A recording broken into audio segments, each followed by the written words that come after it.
Cyber peace foundation नाम का एक एनजीओ है, एक संगठन है। इन्होंने अभी अभी एक रिपोर्ट लॉन्च किया है और उस रिपोर्ट के अंदर इन्होंने बताया है कि पहले तो बैंकिंग सर्विसेज जो होती थी, बैंकिंग सर्विसेज, उसके ऊपर जो है वो फिशिंग अटैक किए जाते थे, यानी कि साइबर अटैक किए जाते थे।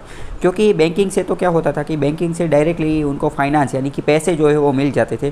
किसी बैंक अकाउंट के ऊपर वो साइबर अटैक करते थे और उसके अंदर से जो पैसे जो है वो तफड़ाने का काम जो है वो करते थे, वहाँ से पैसे ले लेते थे। लेकिन अभी पिछले कुछ समय से लास्ट 1 या 2 ईयर के अंदर साइबर पीस फाउंडेशन रिपोर्ट में यह पाया गया है कि अभी बैंकिंग के साथ साथ एनर्जी रिलेटेड सेक्टर है, उसके ऊपर भी साइबर अटैक जो है वो बढ़ गए हैं। एनर्जी रिलेटेड सेक्टर का मतलब क्या है? मतलब कि इलेक्ट्रिसिटी की ग्रिड है या फिर गैस की ग्रिड है, गैस पाइपलाइन है, या फिर जो पेट्रोल के रिलेटेड कोई चीज़ है, तो उन सब के ऊपर भी साइबर अटैक जो है वो बढ़ गए हैं।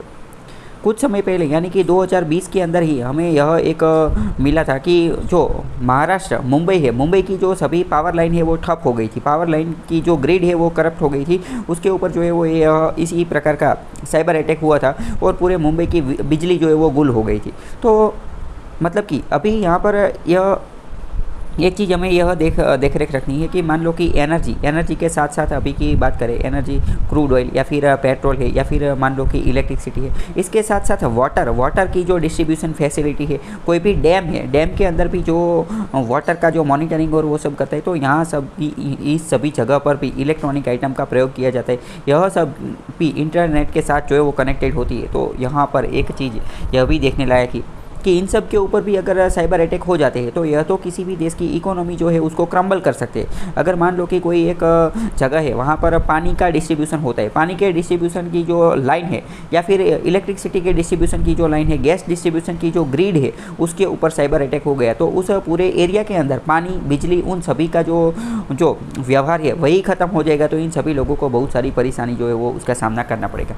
अगर मान लो कि मुंबई जैसी जो हमारी इकोनॉमिक कैपिटल है उसके उस पूरे शहर के ऊपर ऐसा अटैक हो जाता है तो पूरे देश को इकोनॉमी में बहुत ही बड़ा जो है वो आर्थिक फटका जो है वो लग सकता है। तो इसके ऊपर भी एक रिसर्च करने की ज़रूरत है।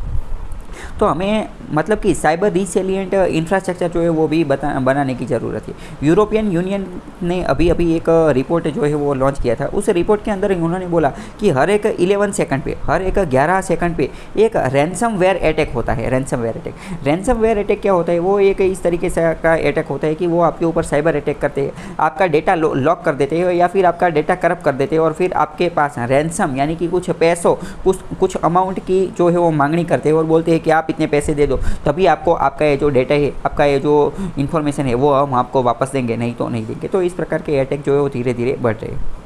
तो मतलब यह आपको कहाँ काम आ सकते हैं? मान लो कि अब आप साइबर रिलेटेड कहीं पे भी लिख सकते हैं तो आपके आंसर के अंदर ये साइबर पीस फाउंडेशन का रिपोर्ट जो है उसका उल्लेख आना चाहिए। यूरोपियन यूनियन ने अभी जो ये 11 सेकंड के अंदर जो एक रैंसमवेयर का अटैक होता है तो यह सब डेटा जो है वो आपके पास आने चाहिए।